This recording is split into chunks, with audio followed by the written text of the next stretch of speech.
way to make money on Amazon than selling physical products. 3 years ago, I quit my job, and using this exact business model, I was able to replace my full-time income, and here I am, married and with a dog. He hurt his foot. But let me tell you a little bit more, okay? So my husband and his twin brother created this free training that you're about to watch. It's going to break down a done-for-you. Okay, it has worked now. All right, ladies and gentlemen, welcome.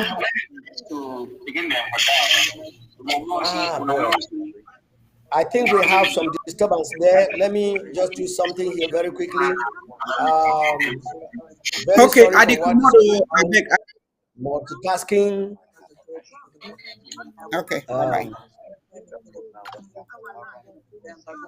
Wow. We are missing a G. For an emerging nation. We are missing a G. Yeah, I have to correct it. Yes. Oh boy, there is a serious problem going on there. Where is this phone?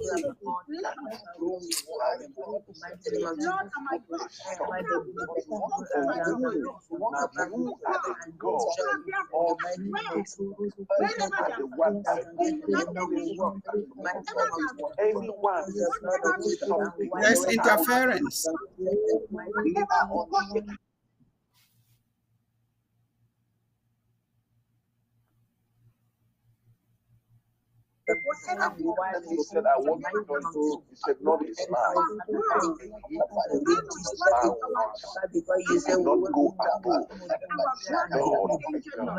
Comrade Peter,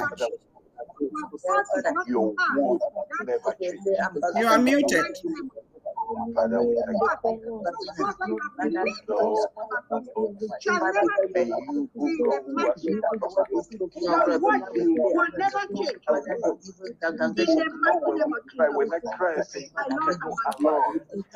I'm very sorry for what is going on. Right now, there is a. Are you hearing some noises behind? Yes, we can.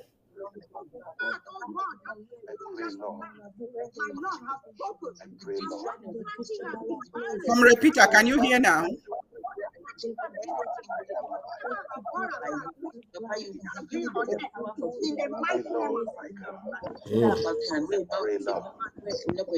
Hello, Comrade. You hearing me now? Yes, now. Yes. Okay. Just 1 second. I'm trying to. Comrade Peter, can you hear? Yeah, I can hear you 100%, Pastor Commando. Yes, I can too. Okay. Pastor, you are muted. Pastor Commando, you are muted.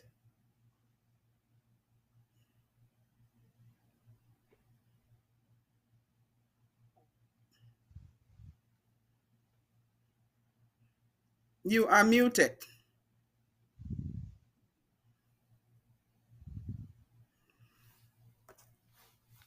I think he's muted himself for a purpose. Okay. Can you hear me now? 100%. Yes, now we can.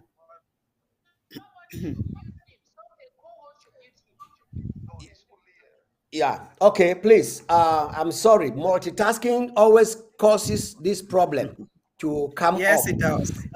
Yes, it does. Yeah. Welcome to the our episode of Ethics for an Emerging Nation. I'm going to correct that emerging that wasn't spelled correctly. You just did. Okay. So yeah, it has been corrected. Thank God it has. We have been helped. So I'm very, very sorry for the impasse of what is going on. The machine was having so many people coming in and out, and so we had to figure it out very quickly in the studios before we came in. Also, very sorry, our news took a little bit of our time because they actually went out at the time that we were supposed to come in, and we had to do some other things before. So we are very sorry. The ABC team is very sorry for this impasse. We'll make sure that we'll watch out next time so it shouldn't happen. All right. God bless you and welcome to another edition of Ethics for an Emerging Nation. And today, I'm glad our guest is already here. I think Dr. Titanta is not yet in here. I don't know if somebody has an idea of where he is. Anyway, Dr. Titanta is not He, here. And Dr. suppose Titanta has a problem with the code. he has a problem with the code. Yeah, that's what he said. Oh, that's what he That we said. should check Okay. his code and give back to him. He has a All problem right. Okay. All logging right. I'll in. do that immediately. I'll do that immediately. Meanwhile, while we are looking for him to come in, I'll just hand over to the co-host to take the ball rolling and then make some introductions for today. And then before Dr. Titata can come in. All right. That's Dr. Mbua, right? Yeah, thank you very All right. much. Yeah. Anyway, he's of age. I hand over to you, co-host, to take over, and then you introduce himself. All right. Over to you. Thank you, Pastor Commando, our host, our most able host. Thank you. Today, we are presenting another episode of Ethics for an Emerging Nation. We have our panelists, those who have been here before. Today, we have one of our panelists, his first time on this program. And I am going to let him introduce himself. I'm going by the name of Dr. Mbua. Please introduce yourself. Yeah, thank you very much. It's on the console again. I'm Louis Mbua, and I'm the SOS for investment economy and natural resources for the interim government. So I'm very pleased that I'm honored that you actually invited me to actually make my point of view clear here.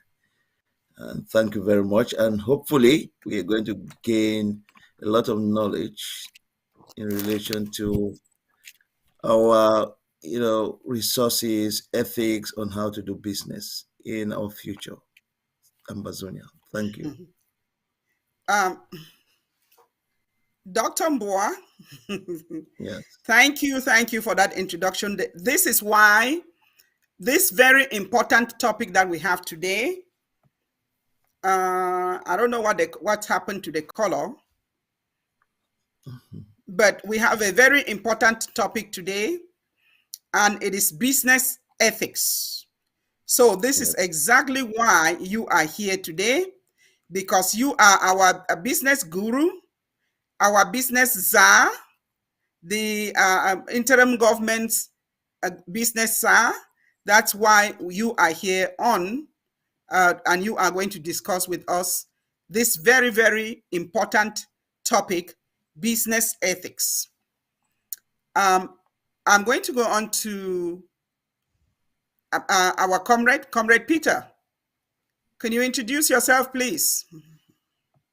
Okay, good evening to our televiewers. Good evening to our comrades who are on Facebook, to those on YouTube, and to those viewing either in Ground 1, Ground 0 in other countries on TV itself.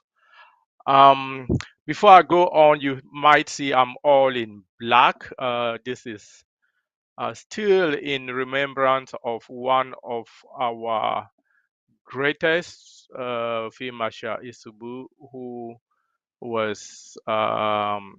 died last week. So you've seen I've gone on black.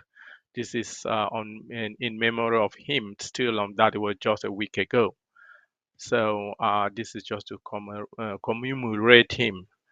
And then I'm Peter Tanshie. I'm from Bamendangwe LGA. I'm the ethics person there. And today I've come on board to discuss business ethics, especially the business we meant here is a corporate business. So that's me.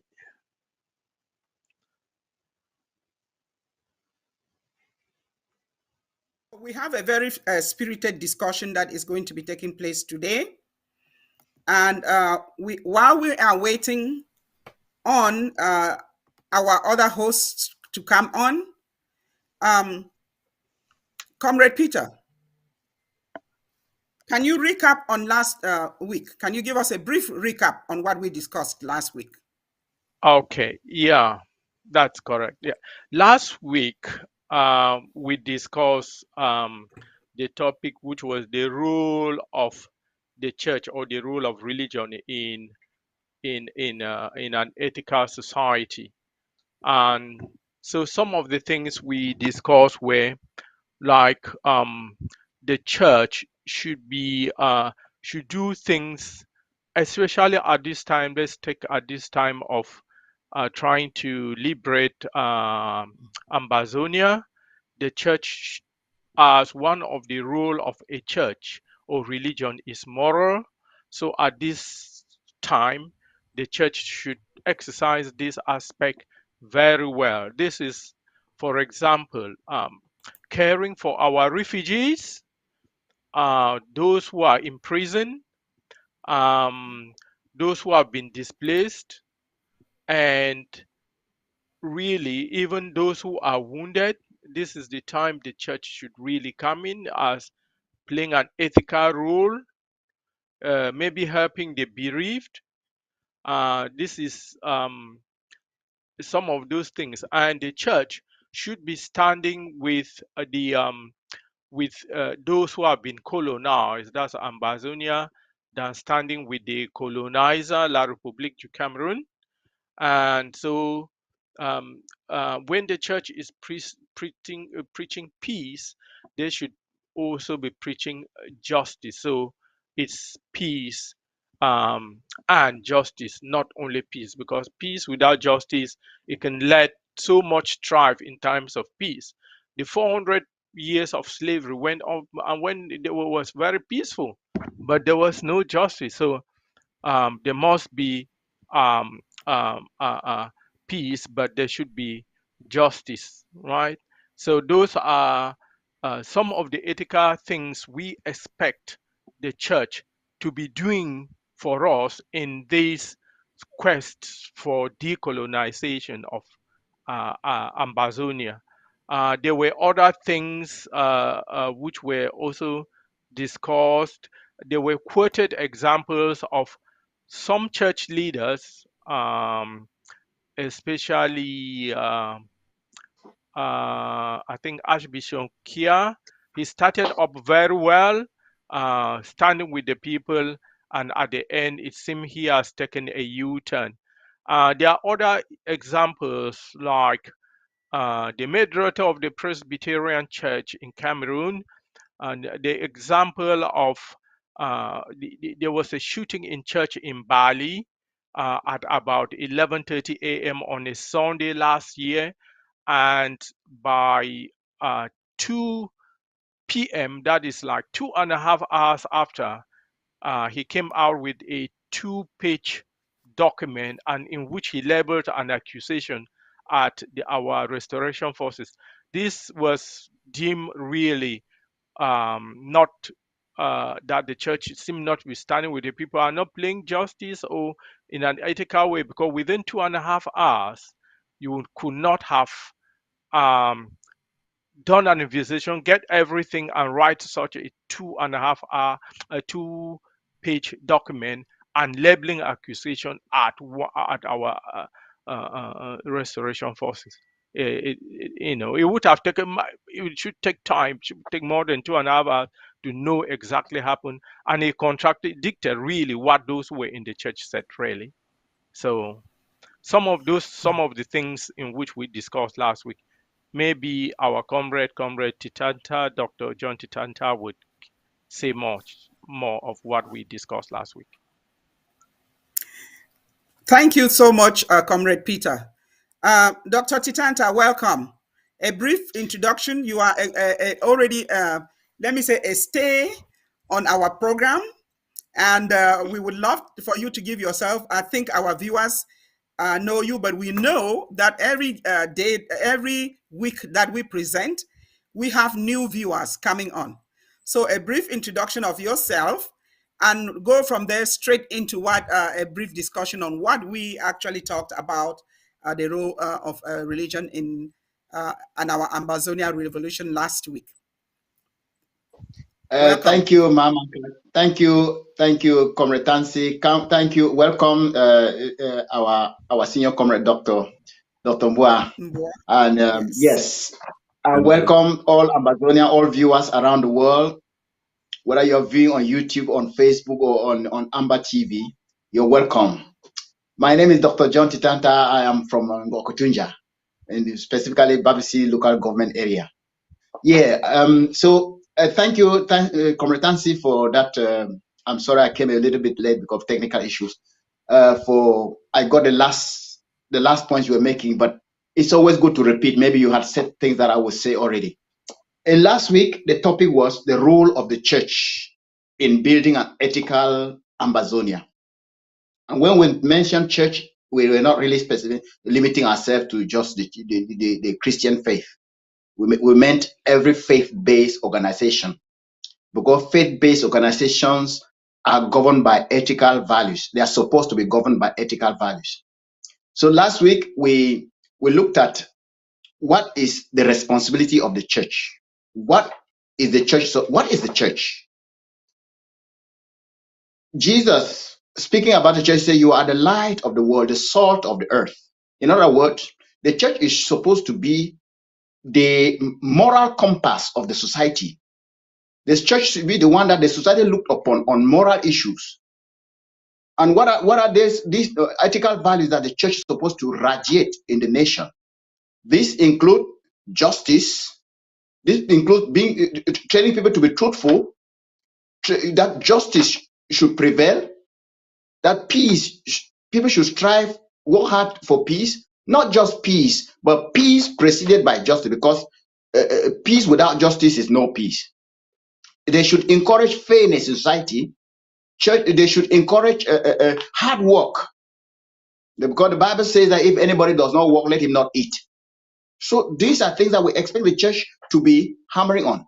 So that was one of the aspects we talked about last week. The next point we discussed was the role of the church in the past and the present and the future. And most important, the past and the present. Has the church fulfilled its duty towards Ambazonian citizens?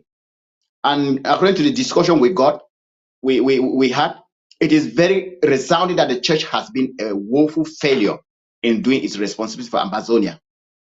The church has not been seen as an impartial judge in the issues of Ambazonia.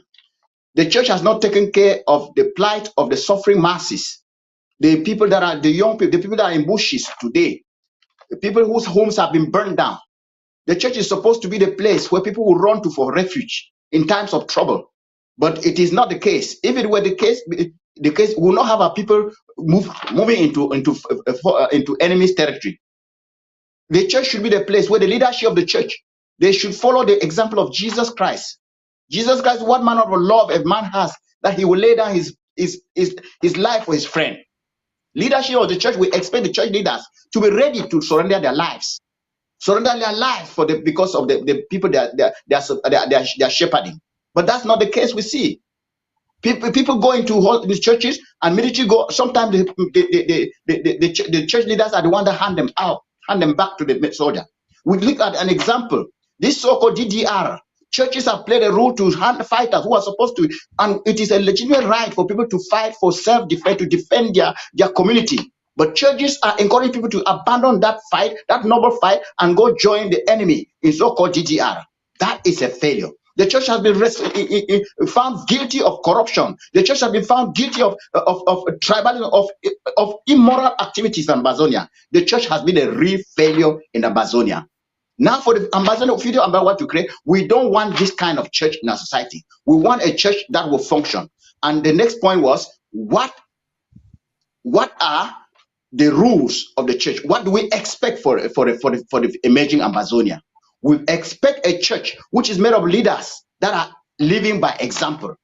We expect a church which is making its members to feel like they are responsible citizens.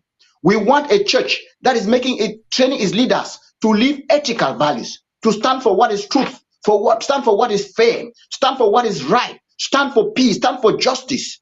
We want a church that is encouraging its people, its followers, to engage in the public activities, to take responsibility in society, to see themselves as leaders, get involved in all activity of society to encourage the radiating image of our nation. We expect a church that is prayerful for its leadership. We expect a church that stands in the gap every time. A church that is ready to say when they see a wrong in society, to stand and denounce it without fear of anything. We got an example in the Bible. There was a man called King David. When he went and slept with the wife of a man, a soldier, and eventually sent the soldier on war front to go and die so that he could get the wife. The Bible tells me that there was a prophet called Nathan, who, when God led him to go and confront the king of Israel and tell him, you have done something which is not right. You have done something. So we have a church today which is not denouncing the injustice that our enemy is perpetrating against us. The church has failed. And in Ambazonia, we don't want, even when Ambazonia shall be established, we want church that examine our government, examine those that rule the people, to make sure that they are ruling on ethical values. I think this is, for me, is what I gathered from what we had last week. Thank you. Awesome, awesome, awesome, awesome. Thank you so much, both of you, Comrade Peter, Dr. Titanta, for that recap. Back to you, Pastor Commando, our host. I'm handing back to you so you can actually introduce our very, very, very important topic of today.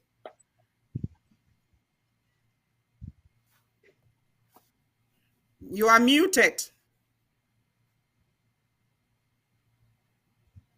Oh, thank you very much.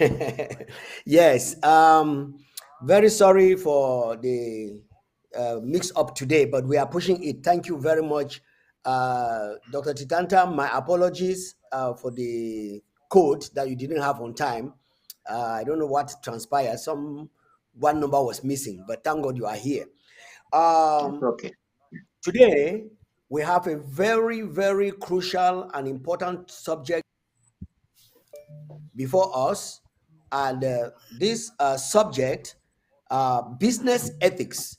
I will not go into define it because the gurus are here to share some tidbits to us concerning this particular topic, especially our guest who is here, and the Comrade Peter.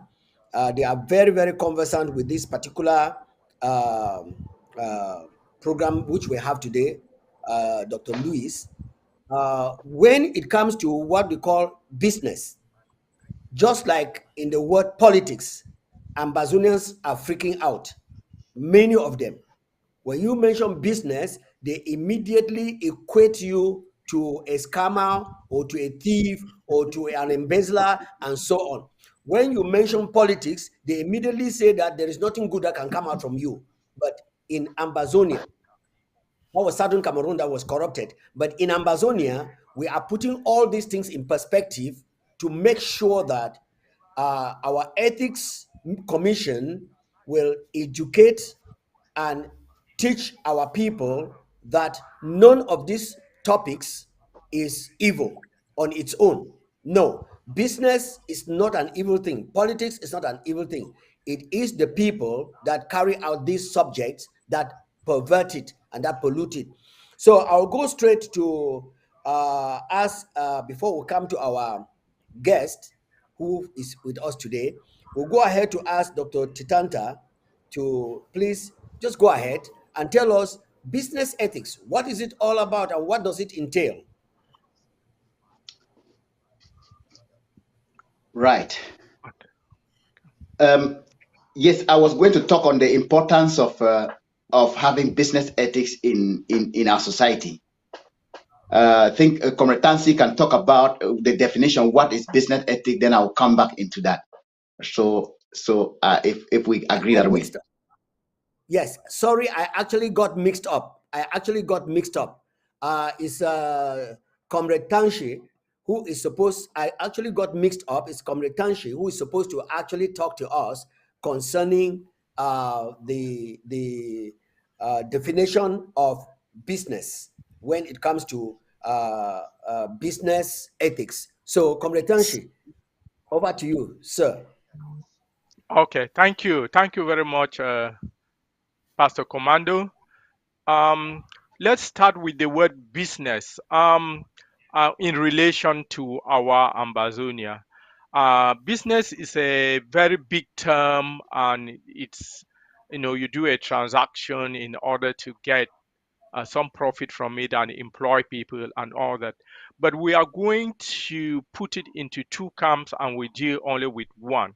We deal with the corporate business, which is the big businesses which employ quite a number of people. And we would leave out, for the purpose of this discussion, we're leaving out the very small businesses, which are sometimes just one-man business. It's still business, but for the purpose of this business ethics, we are dealing only with the corporate business. Maybe we would have time some other time to deal with small businesses, which are mainly either only family or one person business. The person selling the puff puff along the road, or the granite, or some thing like that, or just operating just along the road. We will deal with that later on. So corporate business, what does ethics mean in terms of corporate business? There are two aspects. Those corporate businesses, they have to do ethical things which are defined by them, which in fact they call regulatory, which are defined by either the government or the industry in which they happen to find themselves. So it's either industrial regulations, ethical industrial regulations, or regulations put by the government for companies, and they will have to comply with them. And then added to that, each particular corporate industry, a company, has to come out with some of its ethical rules to apply to itself, to be ordered to be competitive or make more money. So you see the ethical things come in about three strands. Those are laid down by the government in the environment in which they are found, in our case, Ambazonia. Particular industries, say if they say finance industry, they have some which regulatory that the finance industry want all finance institutions to comply to. And then if, say, you are a bank, you come out with some things in your particular bank. Say if you are a Cameroon bank or Ambazonian bank, you come out with regulation which would make you stand out as a bank, and that you want yourself and your employees and the bosses to respect as an institution. So what are those? So those are the three strands. What do these ethical things entail? It entails things like to be to be not bribery regulations, discrimination regulations. You must be ethical in that, and no fraud, no sexual harassment. Those are the ones government will come in. Corporate responsibility. Those ones, in corporate governance rather. Those are the ones that the business itself, or the corporation itself, can come out in order to run the business in such a way that is competitive, added to the ones which the industry or the government has put that we are just enumerating. And then some of the ones in which the corporate themselves come out with could be things like corporate social responsibility on themselves, which they would decide. So take, for example, if CDC, Sonara, or PowerCam is running, they will decide that, oh, our headquarters is located in a particular place, or we are exploiting timber in a particular place. we will be somehow put some social responsibilities into the things we do. I think this one, our comrade Tatanta might talk about what those things might be, but they might come out, oh, we will open a school there and people go there, will subsidize the school, or we'll put sports facilities there, our employees will use, and the people in that place would also use it as a responsibility. Or they put the rules, some other rules, that we use some other materials, but we should source most of it from the local people, or train local people to take up jobs in our places. Those are some of the social responsibilities government take. I think I will end here so far, and then we'll come back to maybe expanding on these different aspects. But that is, broadly speaking, that is what ethics in corporate business means in a big brush. Okay, Mamanka, over to you. Okay. Now we are going to, let's get to, I know our host, our business host has a lot to talk to us, but before we get to him, let's, I want us to get to Dr. Titanta. Dr. Titanta. You mean the guest? Not the guest yet. No, I mean that when you say business, our host, I'm thinking that it's the guest that has come to talk much. No, we're not going to talk to our guest yet. I want to bring in, right. I want us to get to Dr. John Titanta so that he can talk to us on the importance of business ethics. When he gives us that, then we will now get our guest so that he can actually give us a much broader explanation of what we are doing on this program today. So, Dr. Titanta, can you please talk to us the importance of, on why is it important to have business ethics? Why is it important? Yeah, thank you very much for that question. Thank you very much. But before I answer that question, I will first of all start to answer some questions that people may be asking right now. Viewers right now may be asking, wondering why on earth are we talking about business ethics in the middle of a revolution? That's a good question. But let me remind you, fellow listeners, that there's a people in the Bible called the children of Israel who were in bondage in Egypt. And God decided, just like he had decided for us, to restore our sovereignty again. But the people had to go through their own revolution, I may call, which was called the Exodus process. It took 40 years. God did not wait for them to enter the promised land, the land flowing with milk and honey, before he began to give them instructions on how to govern. God started talking to them right while they were still on their way.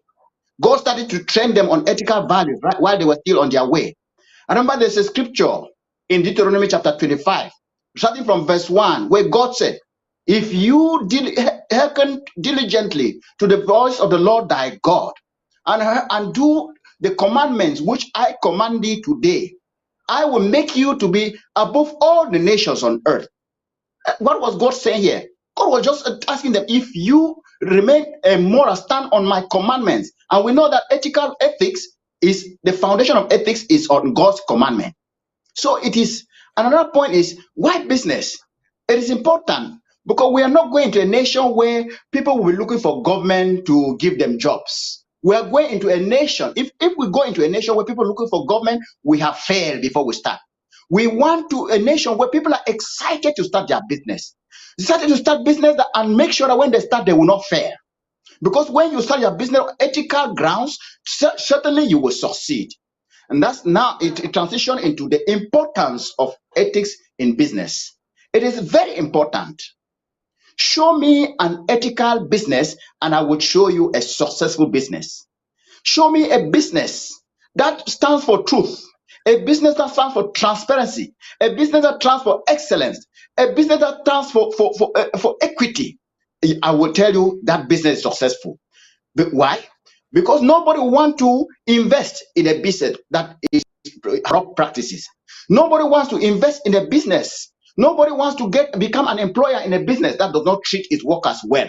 Nobody wants to involve in any business that does not take care of the environment. So show me a business that practices ethical values. I tell you that business will be very successful. While we all rushing and go, we know America, for example, is one of the good examples of a nation that have succeeded because of business that was founded on ethical values. And that's why the founding fathers of America took their time to lay the groundwork, to look the foundation, so that this nation, people can move from any part of the world and come to America and make it. And that's why I call the American dream that all of us are talking about. So we want an Amazonia where people were excited, not because we're excited, not for a free job, because we want to get in car and get jobs. No, I am excited. I, in particular, am excited for a free nation because I want to start my business. I want my children to be business owners. Right now, some of us in the West, we are already business owners and we are learning some ethical values. So when we go down there, we should be able to see yourself right now. For those who don't have business, I want to encourage Amazonia. Start thinking business. Start thinking of business. Thinking about building business on ethical values. Studying about ethics of business. It is very important. Another importance of business ethics. When companies are ethical in a nation, the government and the people profit a lot. Because if a business does not strive to hide its revenue, to hide to transfer wealth into foreign nations, in tax havens, these are unethical aspects of business. If companies don't have these practices, government will have the revenue to develop, to take care of social facilities. I'm telling you, people will be happy in a nation where businesses are ethical. Communities where those businesses are set up, the people profit. I'll hear about Comrade Tansi was just talking about, for example, a timber factory that is being set up maybe in Indian County, and he tries to train the local people who will not be happy to have business like that in their community. I remember in the old days of West Cameroon. I'm from Okutunja, and everybody knows about Ndob Rice. Ndob Rice, when in those days, Ndob Rice was associated to a company called UNVDA, the Upper Nile Valley Development Authority. In those days of West Cameroon, the UNVDA was a potential in Okutunja, which in those days wasn't the subdivision. UNVDA was a model. Midivi was a model. Midino, they were models, and a community was prospering because of ethical values that those businesses are. But those same companies are there, in particular UNVDA. They are there today. What is left of them? Nothing. From the moment that government started sending in corrupt people who do not stand on any kind of ethical value, those companies have lost their values. So to recap, business companies that practice ethical values, they will attract investors. People will want to work in there. They will have more customers, and those companies will definitely be profitable in the long run. Thank you.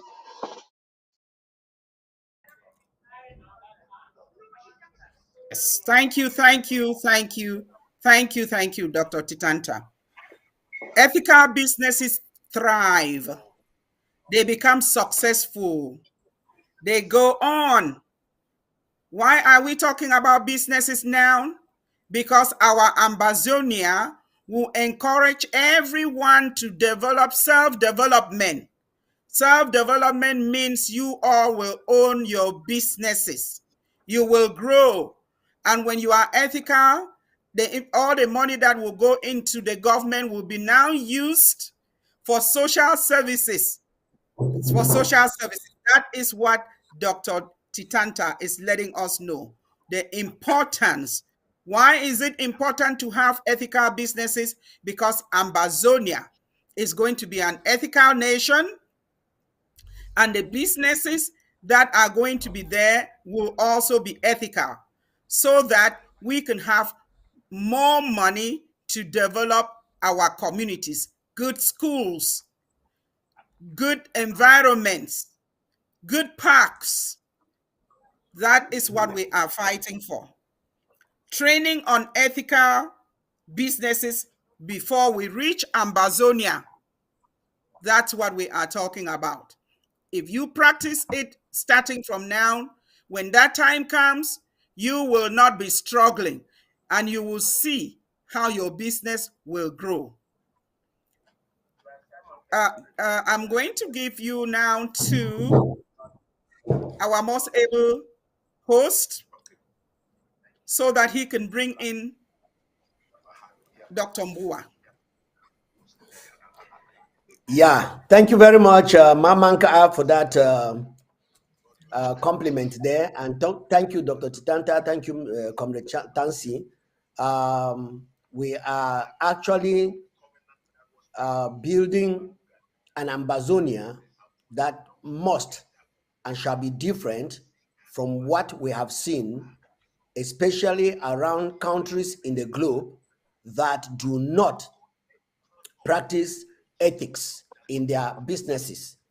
I'm sure Dr. Boa is here. I have some few questions that I'm going to pose to him, but I want him to tell us first what is what, and then we can go over to ask some questions. And please, if you have any question and you are following us, you can write it down, or shortly we'll put on a phone number where you can call in and then bring us your question. And so, without prolonging the whole story, let's have Dr. Boa come in to share with us his take on business ethics. The microphone is yours, sir. Over to you. Yeah, thank you very much. I think it's a great honor for you to invite me to actually share my views in relation to business ethics. Now, fundamentally, before I move forward to actually discuss on ethics, I would like the audience to know that there are actually three parts in this department: the economy, natural resources, and investment. So there are three parts. And basically, in the beginning, I think you actually said small businesses will be left out. Yes, they may be left out, but I think I'll broach a bit on it. Now, fundamentally, if we start with the economy is if we look at it in a macro scale, that's at a holistic scale, which means that we're talking about the banks, the national institutions, the national financial institutions, the national parastatals like CDC and Future Cameroon Bank or Future Top Rise. This, which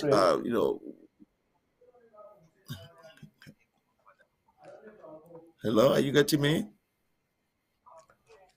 Yeah, we are getting you, Doc. Go ahead.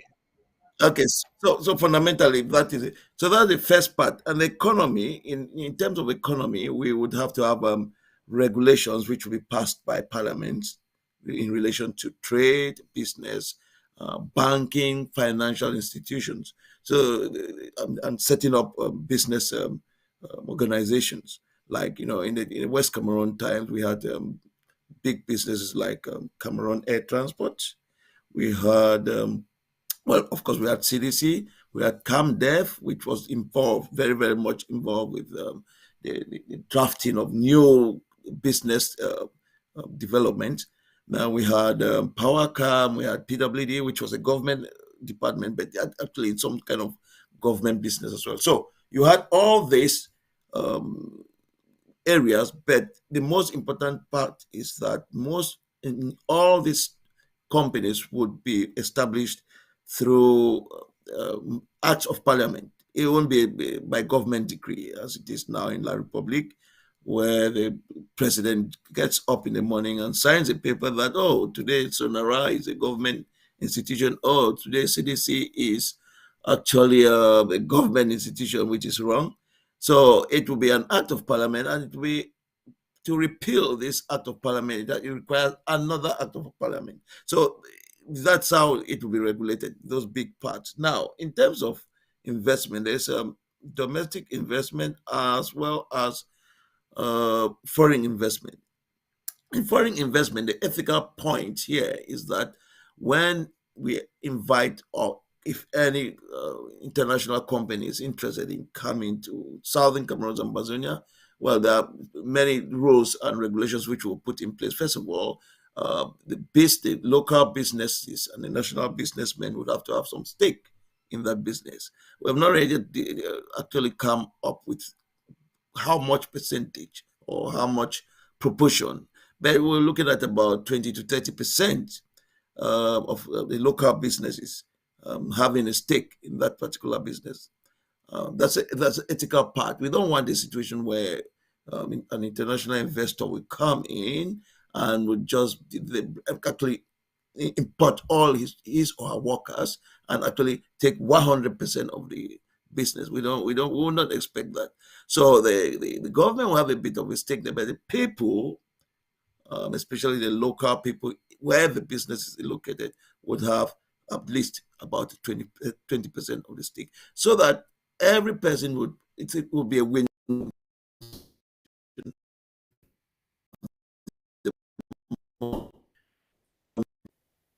Part in terms of money. There's also another part which is actually training the people, the nationals. So if, for instance, the business comes to, say, Tico or Bamenda or Womb, now we'll make sure that the business, that particular international investor would actually bring in some kind of training facilities such that they will train the local population as well in that particular field. If it's a motor car industry, then they will have to actually train the people in relation to motor car engineering and maybe business in general. If it's an aircraft industry, similarly. If it's high-tech industry like computer science, software, similarly, we would have training facilities. We'll try to put that in through an act of parliament. So ethically, we have two parts here: the government regulations and social responsibility. So that is for investment. Then we have the natural resources. That's a very big problem in Africa because there's not there are not good regulations in relation to natural resources. People cut down wood, cut down the forest without any regulations. No ethical, laws, and there are laws but people don't follow them, or their laws are not adequate. So we would try to see that all our natural resources are actually well accounted for, and they are actually used judiciously and sustainably. Not we're not going to have a situation where people just carry things without any accountability. We don't know how much oil is being sold in southern Cameroon. We don't know how much timber is being carried out. The people are not profiting from. There's no social responsibility. So those are the ethical aspects. Those three aspects. So I think I've got a broad. I've given a broad view on the department and what we think would be the ethical part.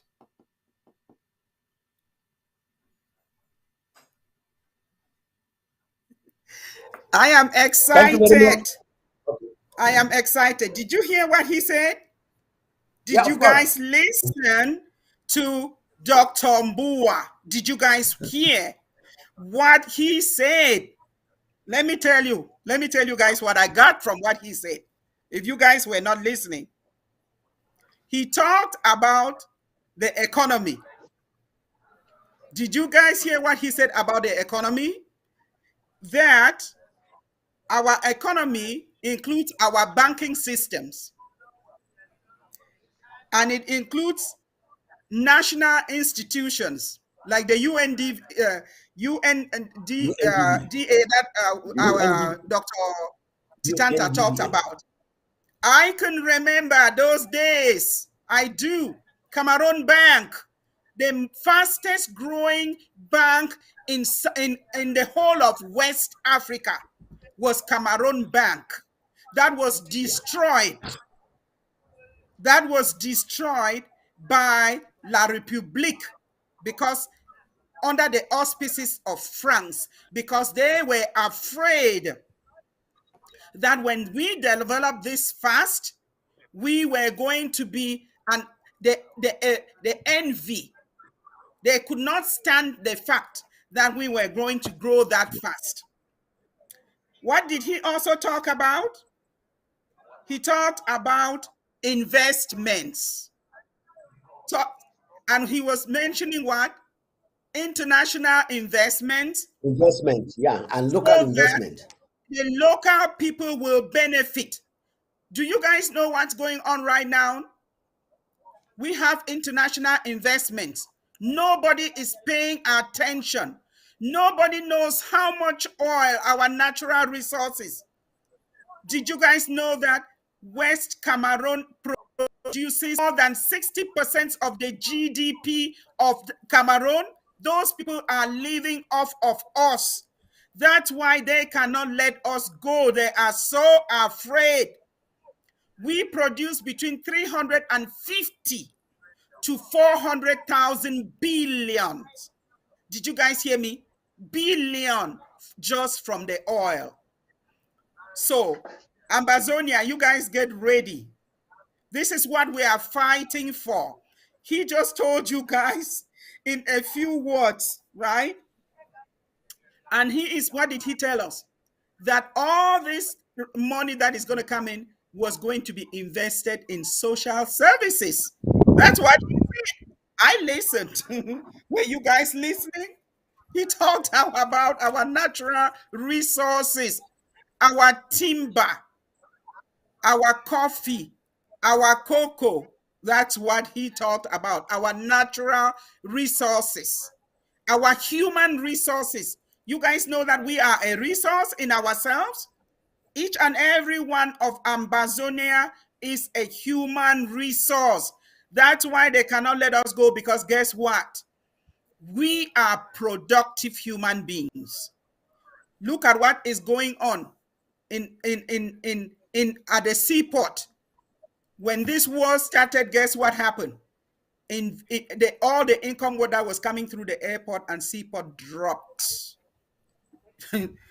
We have a government that is going to institute laws so that we will benefit, so that the local human being, when a foreign investor invests in the local place, we will ask them to train our people so that eventually they will also benefit.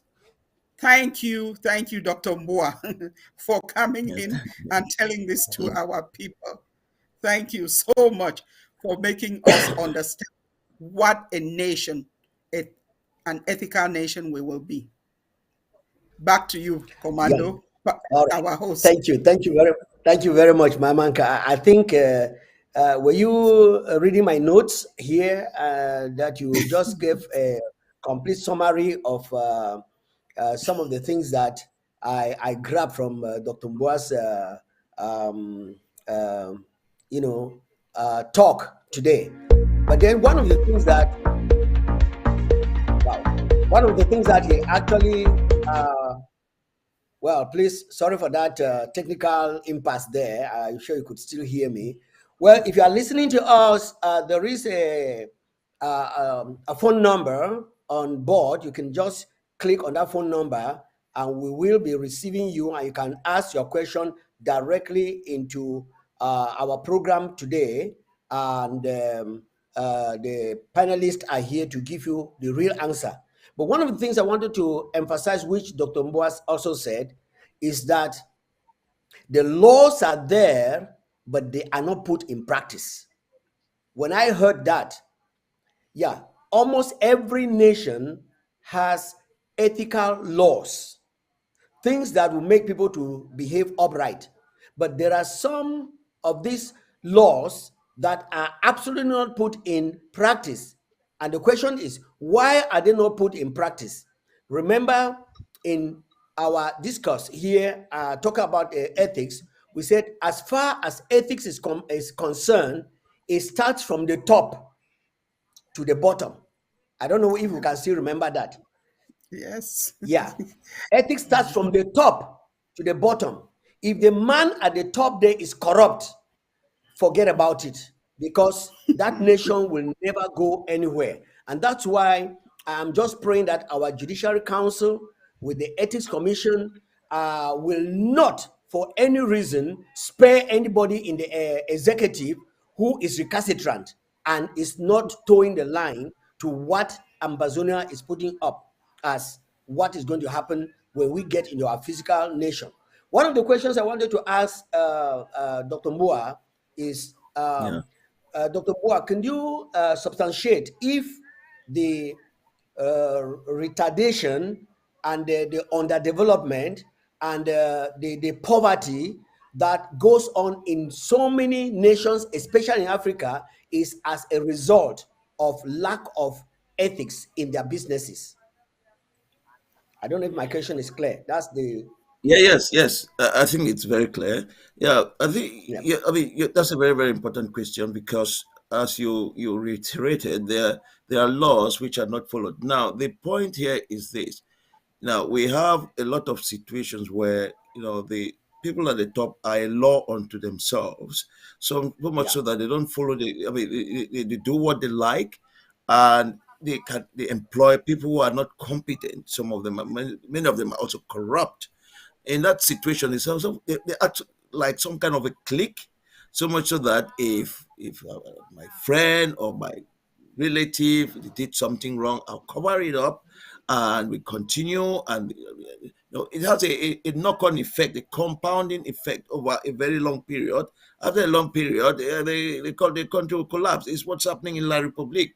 In about 1980, the Republic, generally in Cameroon, the the GDP per capita was about £1,000. Today's money, if we look at it 40 years ago, that would be about 8,000 to 10,000 pounds per person per capita income. Today, it's just about $2,000. Basically, it has actually shrinked. It has actually gone back 50 years. So, I mean, because of corruption.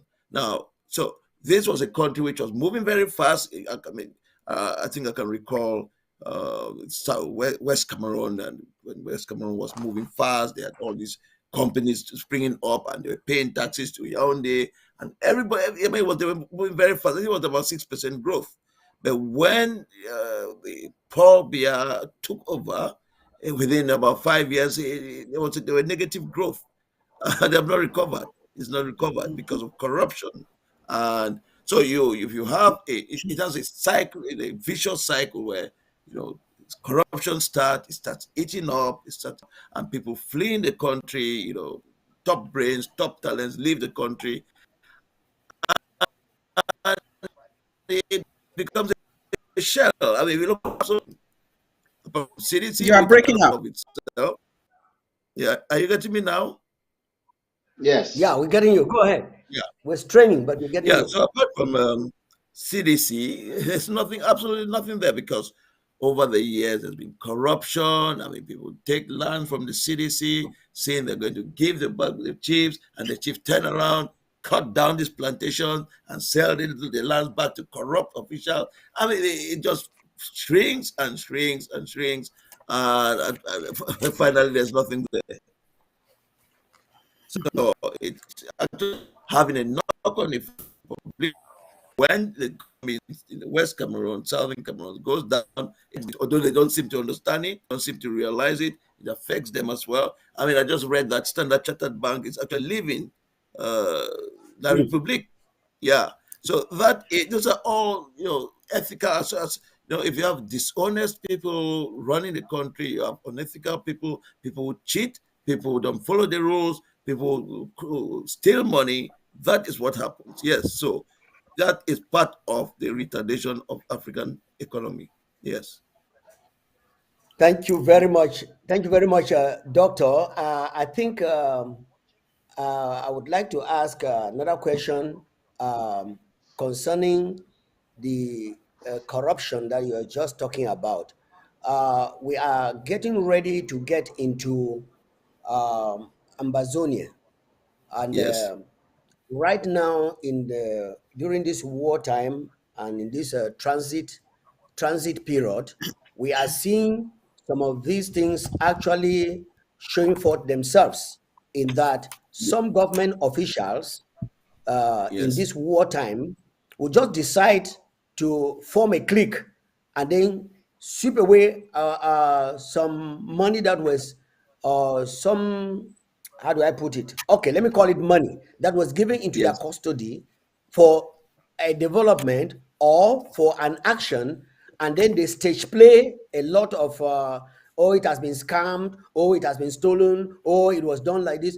With such situations, what do you think that we should start doing right now during this wartime to curb such excuses? Yeah, I think that's a very, very important question as well. Now, the point here is um, right now we don't actually have a mechanism to actually fully scrutinize people. However, what we can do is there are certain aspects which it's more than ethical. Well, we can there are some aspects which we can handle in house, and there are some aspects which we cannot handle in house. We have to actually take a legal action. So I mean, if somebody decides to steal intellectual property or tries to swindles money, and he or she cannot give a full account or tries to take property from a charity, then I think we'll have to start using legal action here. We have to start making sure that people know that we are going to be taking very, very strong stance on thieves or people who are trying to do unethical things. Now, there's absolutely no reason to try to steal monies which people have actually contributed to help refugees and to help people who are being wounded. There's absolutely no reason to steal that money. If you steal that kind of money, you are a criminal. It's no more unethical. We can't do that in house now. You are a criminal. Yep. So that we have to start implementing this kind of actions, against people who think that they can do what they like.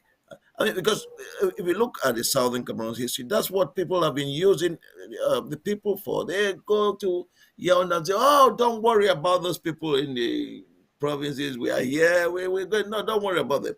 They don't respect the people. They don't respect the Southern Cameroon and Brazilian people." That's what has happened in the late 60s and the 70s, and some people are still doing it. And these people whom we are actually referring, that's what they're doing. They don't respect the Southern Cameroon people, and they think, well, all these other people in the past years have been getting away with all this. Well, they can do what they like with these people. So we have to put a stop, and we have to tell these people those days of trampling on the rights of the Southern Cameroon and Brazilian people are over. Okay. Before I hand over to my co-host, Abek, I have this final question that is bogging my mind. And after Dr. Bua has answered the question, I think any of the panelists can also chip in something in it. This question actually maybe, I don't know, I don't think it's out of place to ask in this house the question that I want to ask. The interim government, sorry about that. The interim government actually is a restored government of Ambazonia. Now, I want to ask, with its present status as a government, is there a way of discipline when it comes to not only business now, but when it comes to ethical behavior in any form? Is there a clause in our interim government, in all the departments or in all spheres, in the ethics commission, that somebody who does not do according to what is stipulated as is supposed to be done, that person can be held accountable, not only by putting the person in prison, but by using other means to inflict or to apply discipline, so that the others who will see and know that this government is not a plain toy. They are, because the pretext now is that, oh, we are not yet in Boya, and since we are a virtual government, we cannot implement some. Are there not some certain things that we can do, or that is found enshrined in the constitution of the interim government to handle these people in another way? Doctor, over to you. Well, yes, I think the ethics committee is it's actually enshrined in the Constitution.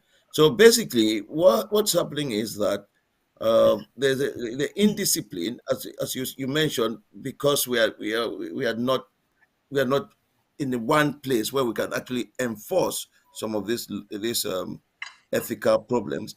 Some people take advantage and do all kinds of things and tell lies and actually bring fraudulent checks and all kinds of things.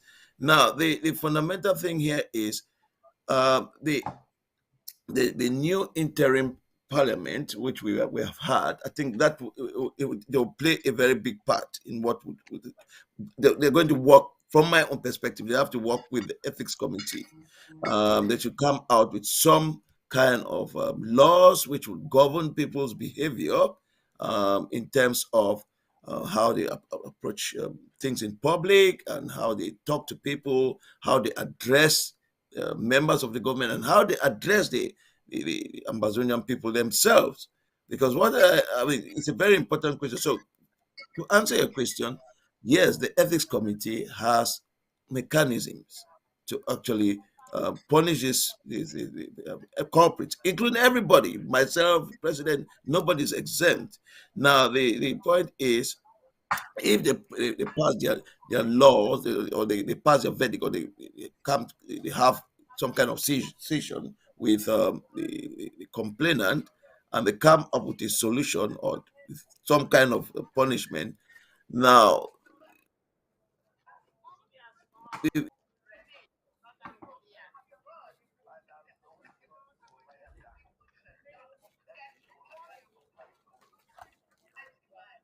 Okay, it appears doctor is frozen.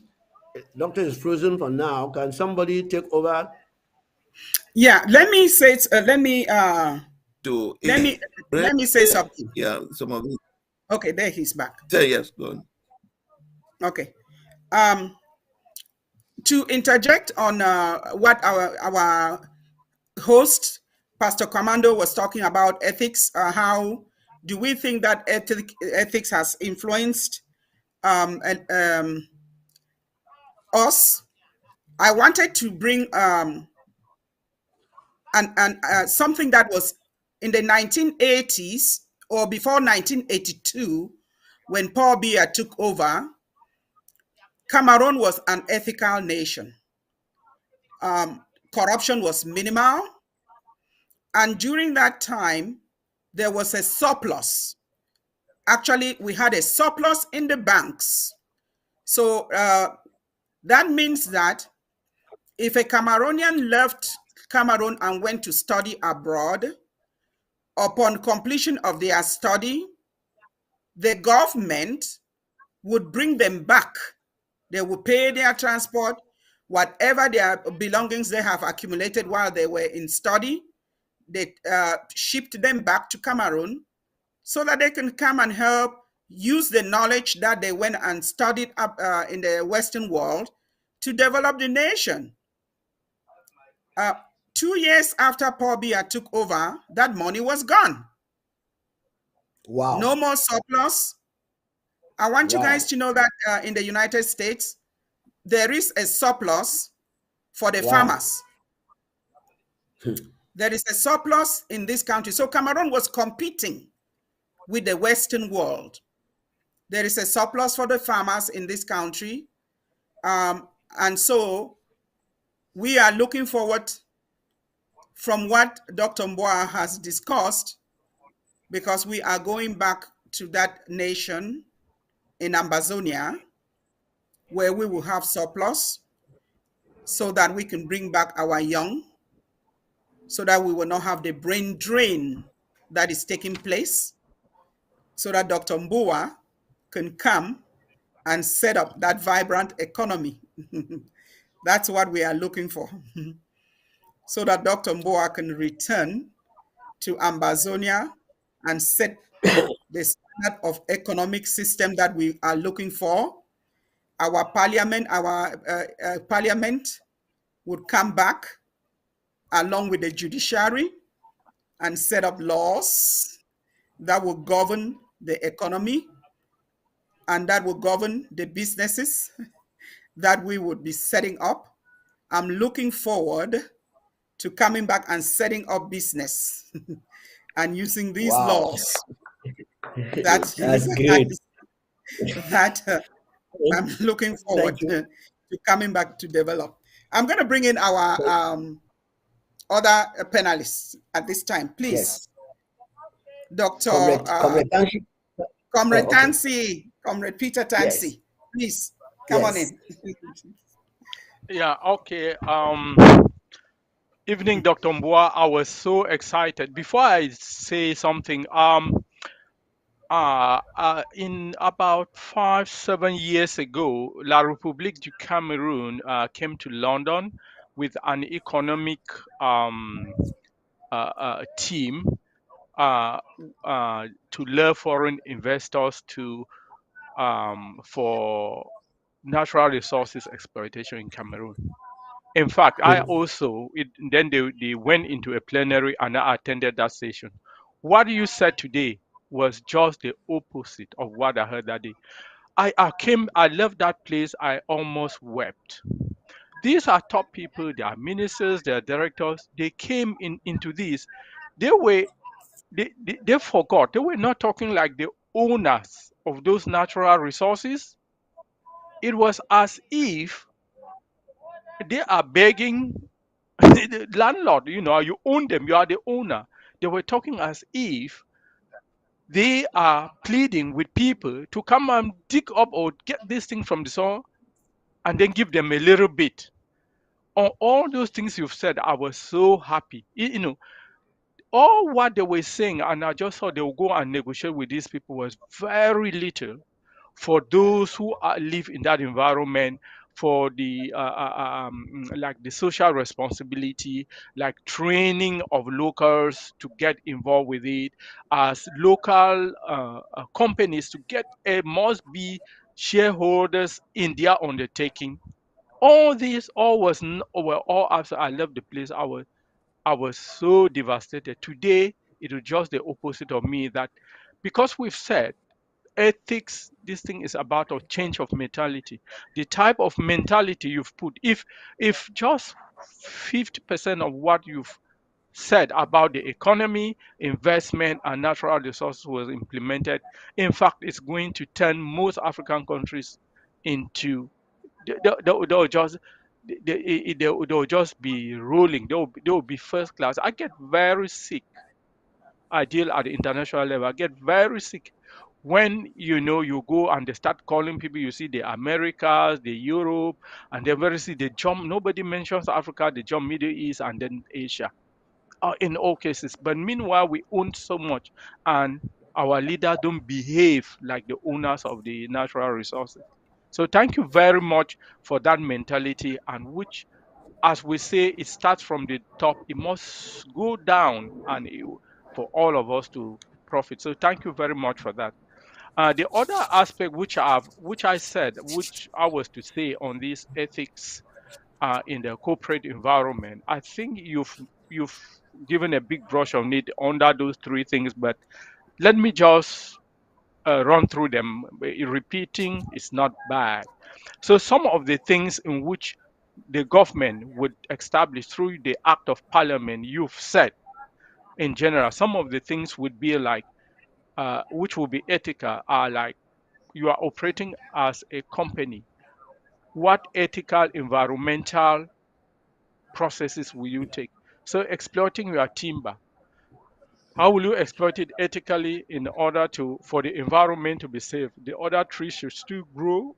Are you replanting or everything? So that's what you would do through your act of parliament, some of those things. And then one of the things you might also do through your act of parliament is the wages. Is the wages. Because if you've eliminated fraud, bribery, and all that, most of these big corporations will be profitable in such a way that you set a minimum wage, so that the local, it's like part of the social responsibility of the government, so that they should get a decent living wage, which they can take care of themselves and their family. So those are some of the things you would look in your act of parliament. Some of the things would be like, prohibiting collision, where might be some two companies collide or collude in order to maintain very high prices and profits for themselves or knock out competitors and all that. I think you would be looking at some of those things, and then not to talk of laws against bribery and all that through your act of parliament, discrimination, either sex-wise, race-wise, and on ourselves. Tribal cases should be inclusive, should be trained people, and all that. Sexual harassment. These are just some of the things in which your government, through act of parliament, should be looking, and in order to build ethical cooperations in our environment. As you've said, some are there, but they are not being respected. And then the thinking, the mentality of those who are leading, it's appalling. That mentality at the top must change, and it changes at the top. Then it trickles down, and everything in the economy will go on. So I'm so happy about that. We just thought that these are some of the things we should mention that you should be able to do through your act of parliament. Thank you very much. I was so excited this evening. Thank you, Dr. Mbua. Back to our... Yes, Dr. Titanta, you Yeah. can go ahead now. And as we are talking now, we'll be rounding up. When you finish, just round up from there, and then we'll take one minute more to say hello, and then we'll call it quit for today. Over to you, Doctor. Yes. Fellow Ambazonians, isn't it so nice to see the Department of Economy rubbing shoulder with the Department of Ethics? Isn't it nice to see all our departments come together and join hands and smoothen the boundaries and work like one man? I'm so glad to have Dr. Mbua with us today. And listening to him, I am proud that we have a government that is actually putting competence before anything else. Doctor, you are a square peg in a square hole. We are very glad. Excellency is actually the watchword of our interim government. Thank God for our president, who is a visionary man and putting the right people in the right place and taking out the wrong people out of who are places where they're not supposed to be. Coming back to the point where how can we solve this problem of that we're having right now? And Pastor Commander asked the question, whether do we have anything in our institution, in our fundamental law that can help us? Even without looking at our fundamental laws, I think we can use common sense. In America, there is a statement that says, if you see something, say something. I think the few ethical people we still have amongst us, we must open our eyes. So that when we see some kind of pattern coming up, we should be able to report. And once it's reported, we had a lesson where we're teaching about reporting on ethical behaviors. Once those kind of behavior are reported, let them be dealt with immediately, not waiting until they compound and become a major problem inside. We should see those patterns. Another way to solve this problem would be, we live in the West, for example, where every one of us, when we apply for jobs, the first thing they look at is the competence, the qualification of the candidates. They check your certificate, they check your background, they check your certificate and see, yes, these are the kind of people we want for this job. And they will assign a date for interview.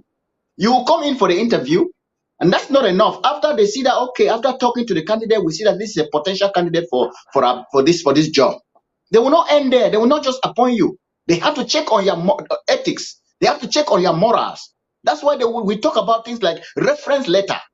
They have to get reference from people that have some moral standing in the society to say, do you recommend this person to hold this kind of position?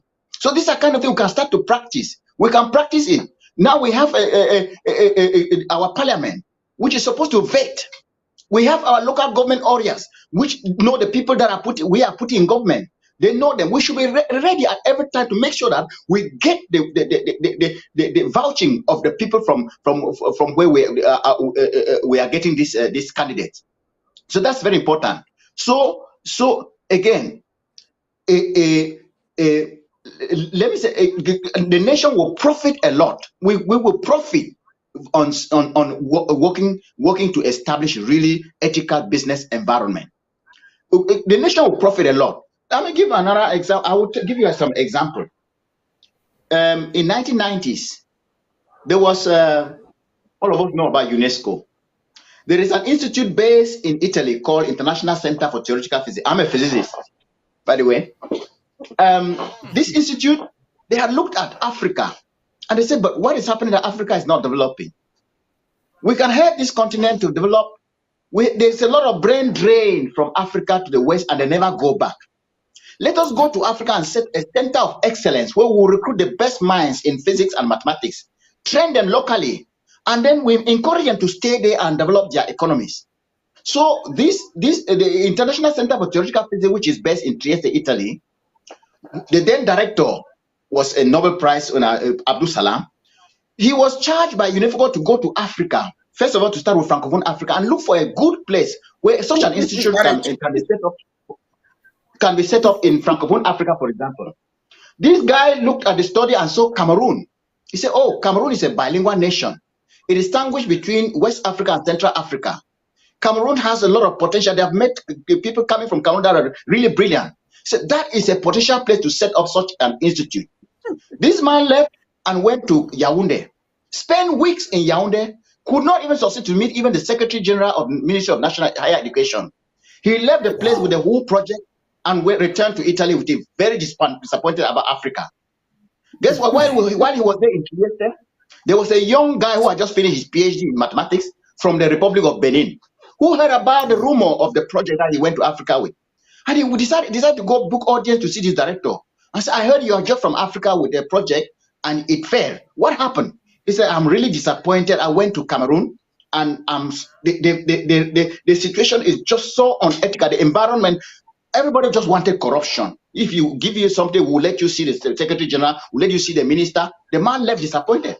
This young man said, did you think about another country called Benin? Benin never registered on his radar for science. Benin never registered on his radar for international standard.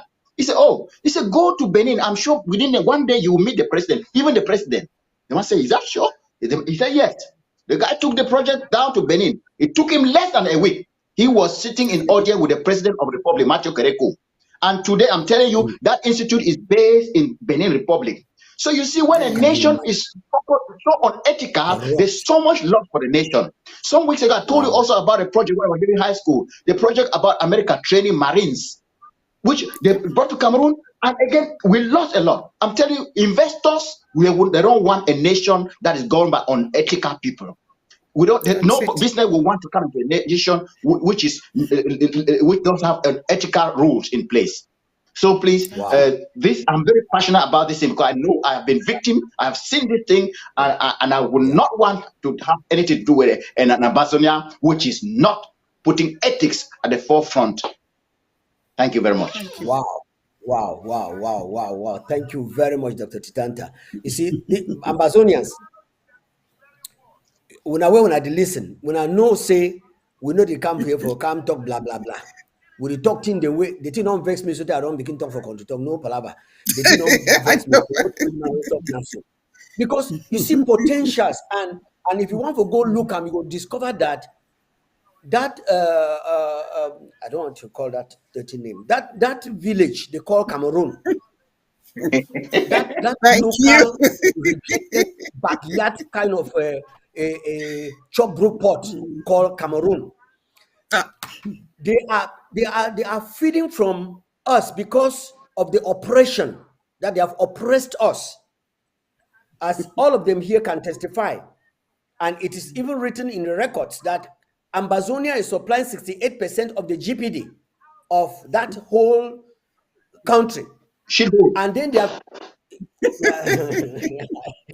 I didn't want to call it like that. So, but you see that after they have eaten and broken their pot, they have crossed over and discovered that people like the former, how do you call him, general manager of CDC, who was an accountant and a brain box. They discovered that he was the one that was going to protect our property. They seized him and gave him one useless position to sit there, and brought in Musonge, who sold everything to them. So, Yep. such gullible people, who sold out everything to them. It's very painful. It's very painful. But thank God, Ethics Commission is here in. No, but I don't make up my skin don't hurt. Ethics Commission is here to put us in place. And I believe, say, as we get back for Ambazonia, all the people that they play, whether they call and say combat dance or not, whether which kind dance, so we are there. And we want to say the brain boxes in the area of economy, in the area of physics, in the area of science, in the area of business, they are all coming together. And this is just the tip of the iceberg, Ambazonians, that we are telling you that they are conscientious people who are still very, very conscious of where they came from, and they are mindful of where they are going. And that's why we are setting up this platform, because they are mindful of what is going to happen. Many of them who are seated here, they have had a taste of the British Southern Cameroons, either as little children or as young adults, but they have had a taste, if not by their age, but by the experience they had in La République du Cameroon, where things were very different, and now they can see with different spectacles. All right, I think we are done, but let's just take one minute again and give to our panelists, Dr. Mboa, Comrade Tanshi, Peter, if you have something to just say in a minute to our people, I think we will call it done. And then my co-host will now round up for us. Thank you. Dr. Mbua, please. One yes, last word from you. Yeah, thank you very much for inviting me. Now, one aspect which I would want us to emphasize is that there's always hope, and people should not just be despondent because of this war. This war will end with a victory for the Southern Cameroon Amazonia people, and we're going to set up a country with a very, very fast and high growth economy. High technology company will start with agriculture and will move towards high tech and industrialization. Thank you very much. And ethical. Wow. Yeah. Thank you very much, Doctor. Thank you very much. Thank you. Yeah. Comrade Peter, over to you, sir. I'm very excited this evening, especially for having Dr. Mbua and see his change of mentality from what I experienced some years ago in an economic forum. So I'm so happy. All we will with the watch we will really now good time this when it reach we would change mentality, and within a short time we are gone. We will take all man along with we, all other African countries along with we. Dr. Titanta, thanks for that example too. Where you get we seem to have so much in common with our experiences along the line. So ethics and business, it helps all man. There are so many things. So thank you people for watching, and we hope to meet you again next week. Thank you very much. Thank you very much. Over to you, my co-host. Round us up. Today, do you guys, our viewers on the ground, have you guys seen how we are smiling from ear to ear today? Because there is hope. The horizon, there is hope in the horizon. We are going towards a nation that will be the envy of everybody, that will help all of us, that our children and our children's children will grow up and have everything that that their heart desires, that they can work for. So today we are going to end on this note. knowing that Ambazonia is going to be the nation that will take care of all its citizens. When we have the brains sitting down here who are going to set up an economy that will match any Western world's economy. Ambazonians, please do not give up hope.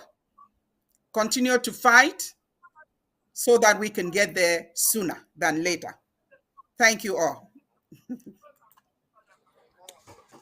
Wow. Thank you all. And we look forward to having you next week. And we sincerely believe that if Dr. Boa is available, we'd like to invite him to come over again and share something with us. All right. On that note, we call it quit for tonight. God bless. Thank you. Thank you. Thank you very Thank you. much. Thank you. Bye. Bye. Bye. Good night. Bye-bye. Bye. Wow. Wow. Friend is coming tomorrow. Oh, is she? Hey, do you dream about one day speaking English fluently like a native English speaker? Well, let me tell you something. That dream can come true